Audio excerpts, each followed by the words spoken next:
The Darling by Anton Chekhov. Alenka, the daughter of the retired collegiate assessor, Plemyaniakov, was sitting in her back porch, lost in thought. It was hot, the flies were persistent and teasing, and it was pleasant to reflect that it would soon be evening. Dark rain clouds were gathering from the east and bringing from time to time a breath of moisture in the air. Kukin, who was the manager of an open-air theater called the Tivoli, and who lived in the lodge, was standing in the middle of the garden looking at the sky. Again, he observed despairingly, "It's going to rain again. Rain every day, as though to spite me. I might as well hang myself. It's ruin. Fearful losses every day." He flung up his hands and went on, addressing Alenka. "That's the life we lead, Olga Semyonovna. It's enough to make one cry. One works and does one's utmost. One wears oneself out, getting no sleep at night, and racks one's brain what to do for the best. And then what happens? To begin with, one's public is ignorant, boorish. I give them the very best operetta, a dainty mask, first-rate music hall artists. But do you suppose that's what they want? They don't understand anything of that sort. They want a clown. What they ask for is vulgarity. And then look at the weather. Almost every evening it rains. It started on the 10th of May, and it's kept it up all May and June. It's simply awful. The public doesn't come, but I've to pay the rent just the same, and pay the artists." The next evening the clouds would gather again, and Kukin would say with an hysterical laugh, "Well, rain away, then. Flood the garden, drown me. Damn my luck in this world and the next. Let the artists have me up. Send me to prison. To Siberia, the scaffold, ha ha ha." And next day the same thing. Alenka listened to Kukin with silent gravity, and sometimes tears came into her eyes. In the end his misfortunes touched her. She grew to love him. He was a small thin man, with a yellow face and curls combed forward on his forehead. He spoke in a thin tenor. As he talked his mouth worked on one side, and there was always an expression of despair on his face. Yet he aroused a deep and genuine affection in her. She was always fond of someone, and could not exist without loving. In earlier days she had loved her papa, who now sat in a darkened room, breathing with difficulty. She had loved her aunt, who used to come every other year from Bryansk. And before that, when she was at school, she had loved her French master. She was a gentle, soft-hearted, compassionate girl, with mild, tender eyes and very good health. At the sight of her full rosy cheeks, her soft white neck with the little dark mole on it, and the kind, knave smile which came into her face when she listened to anything pleasant, men thought, "Yes, not half bad," and smiled too, while lady visitors could not refrain from seizing her hand in the middle of a conversation, exclaiming in a gush of delight, "You darling!" The house in which she had lived from her birth upwards, and which was left her in her father's will, was at the extreme end of the town, not far from the Tivoli. In the evenings and at night she could head the band playing, and the crackling and banging of fireworks, and it seemed to her that it was Kukin struggling with his destiny, storming the entrenchments of his chief foe, the indifferent public. There was a sweet thrill at her heart. She had no desire to sleep, and when he returned home at daybreak, she tapped softly at her bedroom window, and showing him only her face and one shoulder through the curtain, she gave him a friendly smile. He proposed to her and they were married, and when he had a closer view of her neck and her plump, fine shoulders, he threw up his hands and said, "You darling." He was happy, but as it rained on the day and night of his wedding, his face still retained an expression of despair. They got on very well together. She used to sit in his office, to look after things in the Tivoli, to put down the accounts and pay the wages, and her rosy cheeks, her sweet, naive, radiant smile were to be seen now at the office window, now in the refreshment bar or behind the scenes of the theater. And already she used to say to her acquaintances that the theater was the chief and most important thing in life, and that it was only through the drama that one could derive true enjoyment and become cultivated and humane. "But do you suppose the public understands that?" she used to say. "What they want is a clown. Yesterday we gave Faust Inside Out, and almost all the boxes were empty. But if Vanitchka and I had been producing some vulgar thing, I assure you the theater would have been packed. Tomorrow Vanitchka and I are doing Orpheus in Hell. Do come." And what Kukin said about the theater and the actors she repeated. Like him, she despised the public for their ignorance and their indifference to art. She took part in the rehearsals, she corrected the actors, she kept an eye on the behavior of the musicians, and when there was an unfavorable notice in the local paper, she shed tears and then went to the editor's office to set things right. The actors were fond of her and used to call her Vanichka and the darling. She was sorry for them and used to lend them small sums of money, and if they deceived her, she used to shed a few tears in private, but did not complain to her husband. They got on well in the winter too. They took the theater in the town for the whole winter, and let it for short terms to a little Russian company, or to a conjurer, or to a local dramatic society. Olenka grew stouter, and was always beaming with satisfaction, while Tukin grew thinner and yellower, and continually complained of their terrible losses, although he had not done badly all the winter. He used to cough at night, and she used to give him hot raspberry or lime flower water, to rub him with eau de cologne and to wrap him in her warm shawls. "You're such a sweet pet," she used to say with perfect sincerity, stroking his hair. "You're such a pretty dear." Towards Lent he went to Moscow to collect a new troupe, and without him she could not sleep, but sat all night at her window, looking at the stars, and she compared herself with the hens, who are awake all night and uneasy when the cock is not in the hen house. Tukin was detained in Moscow, and wrote that he would be back at Easter, adding some instructions about the Tivoli. But on the Sunday before Easter, late in the evening, came a sudden ominous knock at the gate.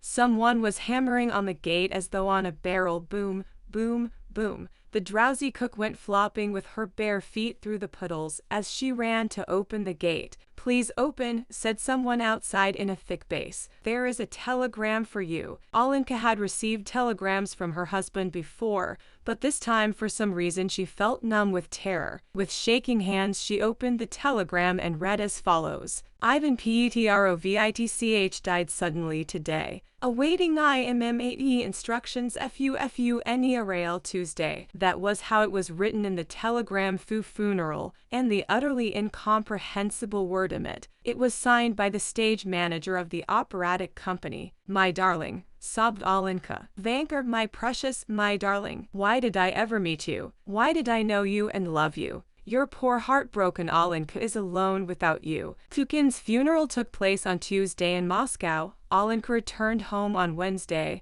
and as soon as she got indoors, she threw herself on her bed and sobbed so loudly that it could be heard next door and in the street. "Poor darling," the neighbors said as they crossed themselves. "Olga Semyonovna, poor darling, how she does take on." 3 months later Olenka was coming home from Mass, melancholy and in deep mourning. It happened that one of her neighbors, Vasily Andreich Pustovalov, returning home from church, walked back beside her. He was the manager at Babakayev's, the timber merchants. He wore a straw hat, a white waistcoat, and a gold watch chain, and looked more a country gentleman than a man in trade. "Everything happens as it is ordained, Olga Semyonovna," he said gravely, with a sympathetic note in his voice. "And if any of our dear ones die, it must be because it is the will of God, so we ought have fortitude and bear it submissively." After seeing Olenka to her gate, he said goodbye and went on. All day afterwards she heard his sedately dignified voice, and whenever she shut her eyes she saw his dark beard. She liked him very much, and apparently she had made an impression on him too, for not long afterwards an elderly lady, with whom she was only slightly acquainted, came to drink coffee with her, and as soon as she was seated at table began to talk about Pustovalov, saying that he was an excellent man whom one could thoroughly depend upon, and that any girl would be glad to marry him. 3 days later Pustovalov came himself. He did not stay long, only about 10 minutes, and he did not say much, but when he left, Olenka loved him so much that she lay awake all night in a perfect fever, and in the morning she sent for the elderly lady. The match was quickly arranged, and then came the wedding. Pustovalov and Olenka got on very well together when they were married. Usually he sat in the office till dinner time, then he went out on business, while Olenka took his place, and sat in the office till evening, making up accounts and booking orders. "Timber gets dearer every year. The price rise is 20%, she would say to her customers and friends. Only fancy, we used to sell local timber, and now Vasichka always has to go for wood to the Mogilev district. And the freight," she would add, covering her cheeks with her hands in horror. The freight. It seemed to her that she had been in the timber trade for ages and ages, and that the most important and necessary thing in life was timber. And there was something intimate and touching to her in the very sound of words such as balk, post, beam, pole, scantling, batten, lath, plank, etc. At night when she was asleep she dreamed of perfect mountains of planks and boards, and long strings of wagons, carting timber somewhere far away. She dreamed that a whole regiment of 6-inch beams 40 feet high, standing on end, was marching upon the timber yard. That logs, beams, and boards, knocked together with the resounding crash of dry wood, kept falling and getting up again, piling themselves on each other. Alenka cried out in her sleep, and Pustovalov said to her tenderly, "Alenka, what's the matter, darling? Cross yourself." Her husband's ideas were hers. If he thought the room was too hot, or that business was slack, she thought the same. Her husband did not care for entertainments, and on holidays he stayed at home. She did likewise. "You are always at home or in the office," her friends said to her. "You should go to the theater, darling, or to the circus." "Vasichka and I have no time to go to theaters," she would answer sedately. "We have no time for nonsense. What's the use of these theaters?" On Saturdays Pustovalov and she used to go to the evening service, on holidays to early mass, and they walked side by side with softened faces as they came home from church. There was a pleasant fragrance about them both, and her silk dress rustled agreeably. At home they drank tea, with fancy bread and jams of various kinds, and afterwards they ate pie. Every day at 12 o'clock there was a savory smell of beetroot soup and of mutton or duck in their yard, and on fast days of fish, and no one could pass the gate without feeling hungry. In the office the samovar was always boiling, and customers were regaled with tea and cracknels. Once a week the couple went to the baths and returned side by side, both red in the face. "Yes, we have nothing to complain of, thank God," Alenka used to say to her acquaintances. "I wish everyone were as well off as Vasichka and I." When Pustovalov went away to buy wood in the Mogilev district, she missed him dreadfully, lay awake and cried. A young veterinary surgeon in the army, called Smirnin, to whom they had let their lodge, used sometimes to come in the evening. He used to talk to her and play cards with her, and this entertained her in her husband's absence. She was particularly interested in what he told her of his home life. He was married and had a little boy, but was separated from his wife because she had been unfaithful to him, and now he hated her and used to send her 40 rubles a month for the maintenance of their son. And hearing of all this, Alenka sighed and shook her head. She was sorry for him. "Well, God keep you," she used to say to him at parting, as she lighted him down the stairs with a candle. "Thank you for coming to cheer me up, and may the Mother of God give you health." And she always expressed herself with the same sedateness and dignity, the same reasonableness, in imitation of her husband. As the veterinary surgeon was disappearing behind the door below, she would say, "You know, Vladimir Platonich, you'd better make it up with your wife. You should forgive her for the sake of your son. You may be sure the little fellow understands." And when Pustovalov came back, she told him in a low voice about the veterinary surgeon and his unhappy home life, and both sighed and shook their heads and talked about the boy, who, no doubt, missed his father,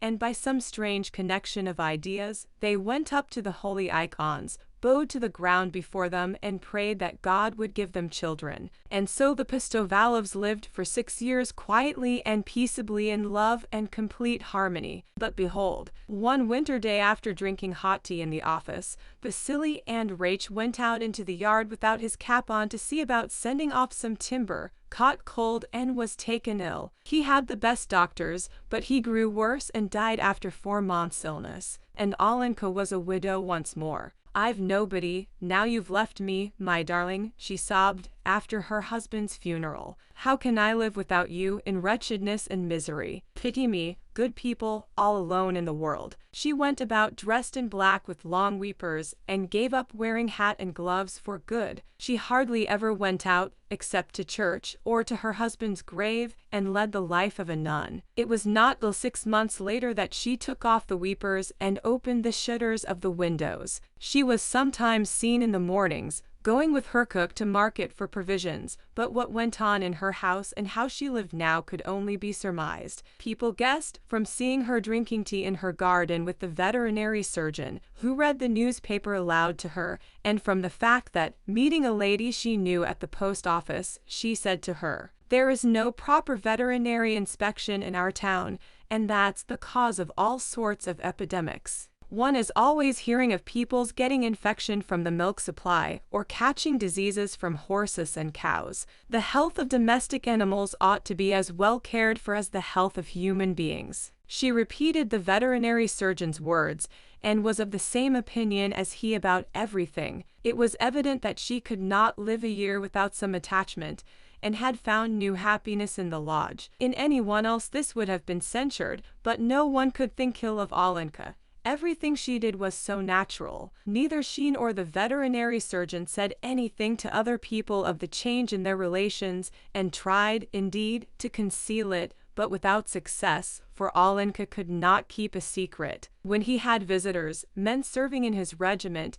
and she poured out tea or served the supper, she would begin talking of the cattle plague, of the foot and mouth disease, and of the municipal slaughterhouses. He was dreadfully embarrassed, and when the guests had gone, he would seize her by the hand and hiss angrily, "I've asked you before not to talk about what you don't understand. When we veterinary surgeons are talking among ourselves, please don't put your word in. It's really annoying." And she would look at him with astonishment and dismay, and ask him in alarm, "But, Volodechka, what am I to talk about?" And with tears in her eyes she would embrace him, begging him not to be angry, and they were both happy. But this happiness did not last long.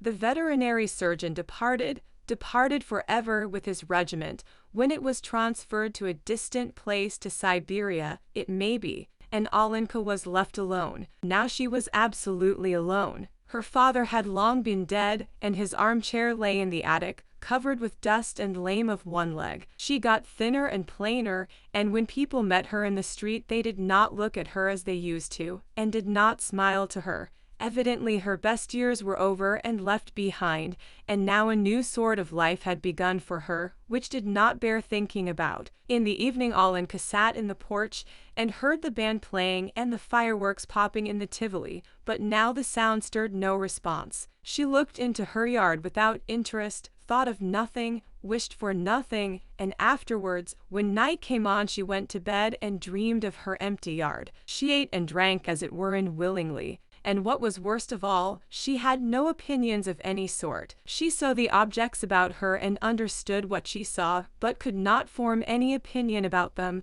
and did not know what to talk about. And how awful it is not to have any opinions. One sees a bottle, for instance, or the rain, or a peasant driving in his cart, but what the bottle is for, or the rain, or the peasant, and what is the meaning of it, one can't say, and could not even for 1,000 rubles. When she had Kukin, or Pustovalov, or the veterinary surgeon, Olenka could explain everything, and give her opinion about anything you like, but now there was the same emptiness in her brain and in her heart as there was in her yard outside, and it was as harsh and as bitter as wormwood in the mouth. Little by little the town grew in all directions. The road became a street, and where the Tivoli and the timber yard had been, there were new turnings and houses. How rapidly time passes! Olenka's house grew dingy, the roof got rusty, the shed sank on one side, and the whole yard was overgrown with docks and stinging nettles. Olenka herself had grown plain and elderly. In summer she sat in the porch, and her soul, as before, was empty and dreary and full of bitterness. In winter she sat at her window and looked at the snow. When she caught the scent of spring, or heard the chime of the church bells, a sudden rush of memories from the past came over her. There was a tender ache in her heart, and her eyes brimmed over with tears. But this was only for a minute, and then came emptiness again, and the sense of the futility of life. The black kitten, Briska, rubbed against her and purred softly, but Alenka was not touched by these feline caresses. That was not what she needed. She wanted a love that would absorb her whole being, her whole soul and reason, that would give her ideas and an object in life, and would warm her old blood. And she would shake the kitten off her skirt and say with vexation, "Get along. I don't want you." And so it was, day after day and year after year, and no joy and no opinions. Whatever Mavra, the cook, said she accepted. One hot July day, towards evening, just as the cattle were being driven away, and the whole yard was full of dust, someone suddenly knocked at the gate. Alenka went to open it herself and was dumbfounded when she looked out. She saw Smirnin, the veterinary surgeon, gray-headed and dressed as a civilian. She suddenly remembered everything. She could not help crying and letting her head fall on his breast without uttering a word, and in the violence of her feelings she did not notice how they both walked into the house and sat down to tea. "My dear Vladimir Platonich, what fate has brought you?" she muttered, trembling with joy. "I want to settle here for good, Olga Semyonovna," he told her. "I have resigned my post, and have come to settle down and try my luck on my own account. Besides, it's time for my boy to go to school. He's a big boy. I am reconciled with my wife, you know." "Where is she?" asked Alenka. "She's at the hotel with the boy, and I'm looking for lodgings." "Good gracious, my dear soul. Lodgings? Why not have my house? Why shouldn't that suit you?" "Why, my goodness, I wouldn't take any rent," cried Alenka in a flutter, beginning to cry again. "You'll live here, and the lodge will do nicely for me. Oh dear, how glad I am." Next day the roof was painted and the walls were whitewashed, and Alenka, with her arms akimbo, walked about the yard giving directions. Her face was beaming with her old smile, and she was brisk and alert as though she had waked from a long sleep. The veterinary's wife arrived, a thin, plain lady, with short hair and a peevish expression. With her was her little Sasha, a boy of 10, small for his age, blue-eyed, chubby, with dimples in his cheeks. And scarcely had the boy walked into the yard when he ran after the cat, and at once there was the sound of his gay, joyous laugh. "Is that your puss, auntie?" he asked Alenka. "When she has little ones, do give us a kitten. Mama is awfully afraid of mice." Alenka talked to him and gave him tea. Her heart warmed and there was a sweet tache in her bosom, as though the boy had been her own child. And when he sat at the table in the evening, going over his lessons, she looked at him with deep tenderness and pity as she murmured to herself, "You pretty pet, my precious, such a fair little thing and so clever." "An island is a piece of land which is entirely surrounded by water," he read aloud. "An island is a piece of land," she repeated, and this was the first opinion to which she gave utterance with positive conviction after so many years of silence and dearth of ideas. Now she had opinions of her own, and at supper she talked to Sasha's parents, saying how difficult the lessons were at the high schools, but that yet the high school was better than a commercial one, since with a high school education all careers were open to one, such as being a doctor or an engineer. Sasha began going to the high school. His mother departed to Kharkov to her sisters and did not return. His father used to go off every day to inspect cattle, and would often be away from home for 3 days together, and it seemed to Alenka as though Sasha was entirely abandoned, that he was not wanted at home, that he was being starved, and she carried him off to her lodge and gave him a little room there. And for 6 months Sasha had lived in the lodge with her. Every morning Alenka came into his bedroom and found him fast asleep, sleeping noiselessly with his hand under his cheek. She was sorry to wake him. "Sashinka," she would say mournfully, "get up, darling, it's time for school." He would get up, dress and say his prayers, and then sit down to breakfast, drink 3 glasses of tea, and eat 2 large cracknels and half a buttered roll. All this time he was hardly awake and a little ill-humored in consequence. "You don't quite know your fable, Sashinka," Alenka would say, looking at him as though he were about to set off on a long journey. "What a lot of trouble I have with you. You must work and do your best, darling, and obey your teachers. Though, do leave me alone," Sasha would say. Then he would go down the street to school, a little figure, wearing a big cap and carrying a satchel on his shoulder. Alenka would follow him noiselessly. "Sashinka," She would call after him, and she would pop into his hand a date or a caramel. When he reached the street where the school was, he would feel ashamed of being followed by a tall, stout woman. He would turn round and say, "You'd better go home, Auntie. I can go the rest of the way alone." She would stand still and look after him fixedly till he had disappeared at the school gate. Ah, how she loved him! Of her former attachments not one had been so deep. Never had her soul surrendered to any feeling so spontaneously, so disinterestedly, and so joyously as now that her maternal instincts were aroused. For this little boy with the dimple in his cheek and the big school cap, she would have given her whole life. She would have given it with joy and tears of tenderness. Why? Who can tell why? When she had seen the last of Sasha, she returned home, contented and serene, brimming over with love. Her face, which had grown younger during the last 6 months, smiled and beamed. People meeting her looked at her with pleasure. "Good morning, Olga Semyonovna, darling. How are you, darling? The lessons at the high school are very difficult now," she would relate at the market. "It's too much. In the first class yesterday they gave him a fable to learn by heart, and a Latin translation and a problem. You know it's too much for a little chap." And she would begin talking about the teachers, the lessons, and the school books, saying just what Sasha said. At 3 o'clock they had dinner together. In the evening they learned their lessons together and cried. When she put him to bed, she would stay a long time making the cross over him and murmuring a prayer. Then she would go to bed and dream of that far-away misty future when Sasha would finish his studies and become a doctor or an engineer, would have a big house of his own with horses and a carriage, would get married and have children. She would fall asleep still thinking of the same thing, and tears would run down her cheeks from her closed eyes, while the black cat lay purring beside her, murr, murr, murr. Suddenly there would come a loud knock at the gate. Olenka would wake up breathless with alarm, her heart throbbing. Half a minute later would come another knock. It must be a telegram from Kharkov, she would think, beginning to tremble from head to foot. Sasha's mother is sending for him from Kharkov. Oh, mercy on us. She was in despair. Her head, her hands, and her feet would turn chill, and she would feel that she was the most unhappy woman in the world. But another minute would pass, voices would be heard. It would turn out to be the veterinary surgeon coming home from the club. Well, thank God, she would think, and gradually the load in her heart would pass off and she would feel at ease. She would go back to bed thinking of Sasha, who lay sound asleep in the next room, sometimes crying out in his sleep, "I'll give it you. Get away. Shut up."